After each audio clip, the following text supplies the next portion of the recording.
There's an arms race going on between cheaters and developers, and if you haven't been living under a rock, you probably noticed. CounterStrike has always had a cheating problem, especially in the Go and CS2 era. I mean, it's so bad that one of Riot's selling points with Valorant was a working anti-cheat. But surely we've hit the top in terms of the cheating situation in CS2, right? I mean, surely Valve will figure out a way to solve the issue.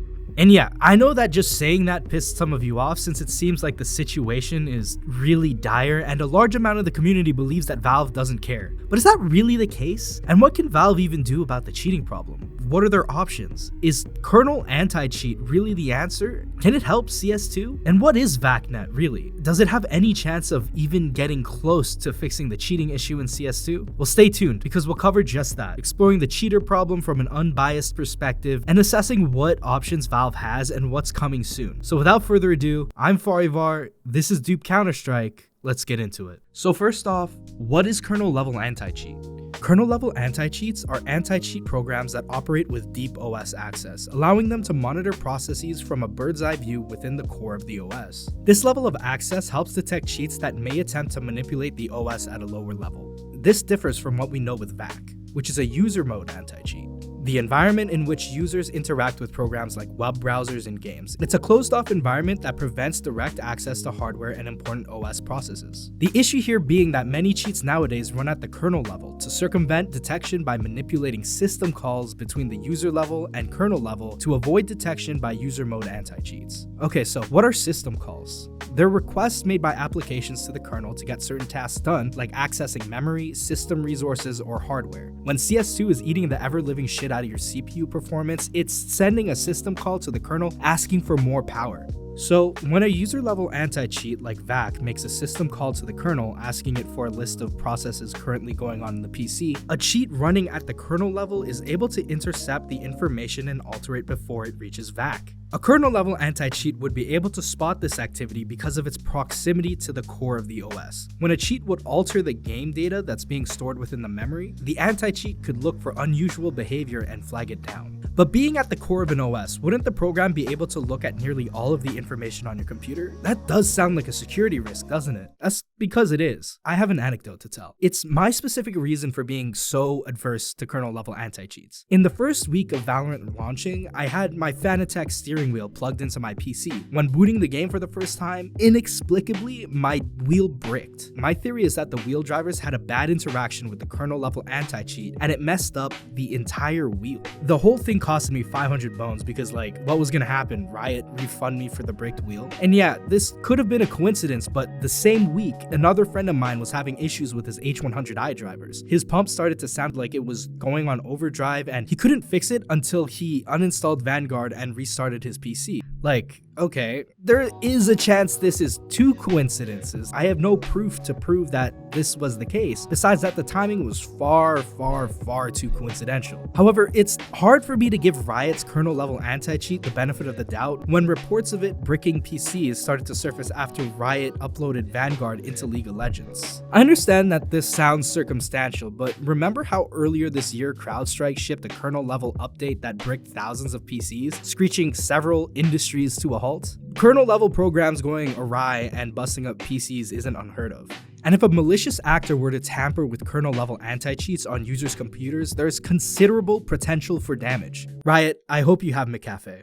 But you know what won't break your PC and cost you money? The Dupe.fi closed beta giveaway. Because we're a new marketplace that's been in the works with community feedback for over a year now, and we're finally in closed beta. We're doing a giveaway to celebrate. We got an op fade and other items up for grabs. All you need to do to enter is to sign up on Dupe.fi. You'll also get a 0% selling fee on your first $1,000 in sales and other perks. So check us out at Dupe.fi. Back to the video. So, for all the trade-offs of a kernel-level anti-cheat, do they actually work?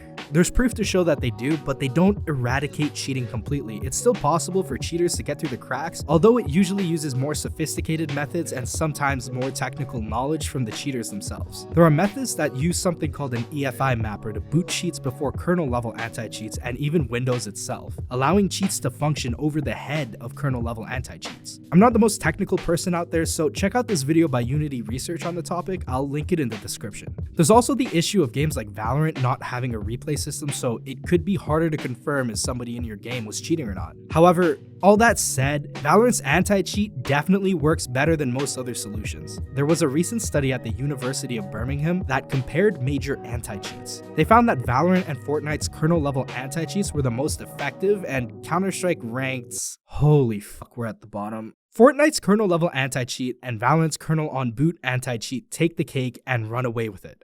VAC doesn't even compete anymore. So, will Valve adopt kernel-level anti-cheat? Honestly, I don't think so. Valve is kind of unique as a company because it's the only company I get a sense of an ideology from. Yanis Varoufakis, the economist who designed Valve's economy, once described the company as anarcho-syndicalist, which is a big political word that I don't understand. But it does seem that Valve as a company does adhere to some value system that say EA or Ubisoft don't apply in their corporate structure. Recently, Valve implemented a notice on the Steam page of every game using a kernel-level anti-cheat. I think Valve prioritizes the safety of users over the competitive integrity of an everyday matchmaking game. Whether you rock with that or not is up to you. So if kernel-level anti-cheat isn't an option for CounterStrike, what are our options? And what is Valve working on?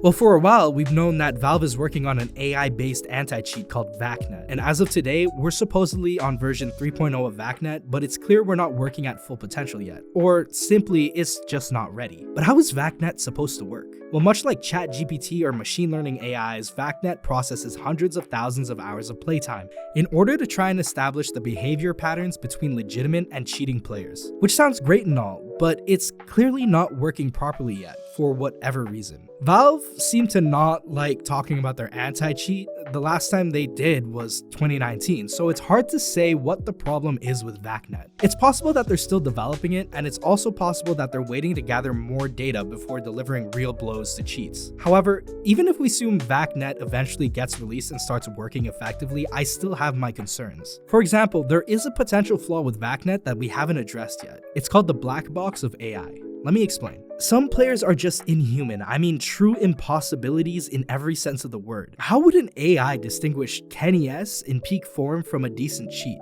This is an issue of AI datasets maturing over time. It becomes harder and harder to figure out how AI makes decisions as its decision-making process becomes more complex over time. It's like when a baby bites another child. It's pretty easy to understand why. Is he teething? Has anyone taught him not to bite people yet? There's less factors to take into consideration. But if an adult bites a child, the psychologist would have to parse through 20 years of biological, social, and psychological evidence to find out what the motive was. There's just more data, and thus it makes it harder to come to a conclusion. So when diagnosing AI's reasons for dishing out false positives, over time it will be harder to find and fix issues within AI's reasoning, which leads me to believe that VacNet isn't the only way Valve plans on taking on cheaters. We've seen early versions of Overwatch being tested in CS2, but we don't exactly know what that means, but it at least more or less confirms that Overwatch is coming. So using VacNet for blatant rage hacks and spin bots, and Overwatch for the more nuance needed to ice the everyday cheater. But what if that's not enough? Because there's still a type of hack on the horizon that I think poses the greatest threat to competitive integrity. Artificial intelligence cheating. Check out this monitor. It's called the MSI MEG321 URX QD OLED. And I'm not showing this to you because of its deep inky blacks and stunning contrast ratio, but rather because it has an AI chip built into the monitor that displays information on the screen independently from the PC. It's highlighting parts of the screen where it predicts enemy players to be positioned. MSI says they have plans to support CS2 with this technology. We should nip this in the bud like we did with SnapTap and other cheaty keyboard tech, but how? Like, this is completely undetectable. I guess the only way we'd be able to ban cheaters like these is to prevent people with AI monitors from even playing the game in the first place. Valve might block monitor cheats or other hardware with AI assistance when joining a VAC-secured server, but cheaters could still fake their monitor model to avoid detection. Honestly, I kinda wonder about Overwatch and VacNet's ability to catch subtle behaviors. So yeah, I think we're poised to lose the arms race. If we're going to get outgunned, I think we should go ahead and build a shield. So this is where my prediction comes in, and it's not exactly an ideal solution either. If we can't kill a Terminator with another Terminator, I think we'll eventually get more old-fashioned. A sizable chunk of CS players already opt in for kernel anti-cheats in other games they play, or even in CounterStrike when they play Face It with their proprietary anti-cheat. But I'm also thinking another sizable portion of CounterStrike players also undergo KYC when using skin marketplaces. Could we start seeing a new tier of matchmaking where users are required to KYC? I don't think cheaters would go as far as to steal an identity to play CounterStrike, right? Right? Identity theft is not a joke, Jim. Millions of families suffer every year. But obviously, privacy issues remain with that solution as well. I don't love the idea, but I do think a KYC matchmaking mode is something we'll see in a competitive shooter in the future. I don't see Valve doing it, but I definitely see Riot doing something like that. I know that for some players, the competition is most important to them, so they have nothing to hide and only really want to play. It's clear that there's no perfect answer to the cheating issue, especially given the financial incentive for cheat developers to invest time into breaking safeguards put in place by game developers. Maybe once upon a time we could paywall cheaters out of games, but looking at this graph from the Birmingham study, these cheats can cost users up to $100 a month, so outpricing cheaters might not be an option anymore. The cheats industrial complex already nets an estimated $12 to $76 million annually. Would you be willing to pay $1,000 just to play Counter-Strike? It seems like it's mostly a game of filtering out as many cheaters as possible to make it less likely you encounter them when queuing for a matchmaking game. But it really seems like anecdotal and research-based evidence shows us that Valorant's anti-cheat does work better than something like VAC at the moment, with the cost of users' privacy and potentially their hardware. Valve seemed to have taken an ideological stance against kernel-level anti-cheat, likely due to some of the issues I listed earlier in the video. And that's fair, I guess, but it's now on Valve to show us that a non-intrusive anti-cheat like VacNet could actually work effectively at scale, and that it can get close to or exceed the effectiveness of existing kernel-level anti-cheat solutions.